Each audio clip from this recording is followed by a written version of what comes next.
প্রতিনিয়ত প্রতিদিনই আমাদের চতুর্পাশে কত মানুষ cancer, heart stroke, brain stroke, paralysis হয়ে মারা যায়।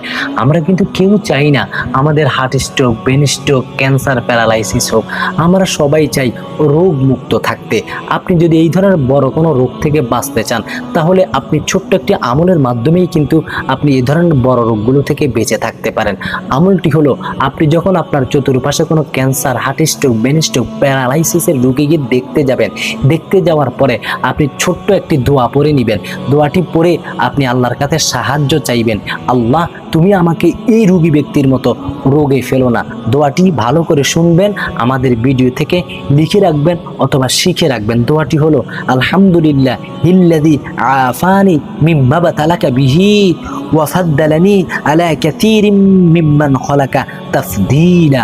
এই দোয়াটা আপনি যদি কোনো রোগীকে দেখে পড়ে নেন, আপনি যদি কোনো বড় ধরনের মুমূর্ষু রোগীকে দেখে এই দোয়াটি পড়ে নেন, আপনি যদি এই দোয়ার মাধ্যমে আল্লাহর কাছে সাহায্য চান, ইনশাআল্লাহ আপনার জীবনে কখনোই heart stroke, brain stroke, paralysis সহ দুরারোগ্য কোনো ব্যাধিতে আপনি আক্রান্ত হবেন না। আল্লাহ আমাদের সবাইকে সকল প্রকার রোগ ব্যাধি থেকে হেফাজত করুক।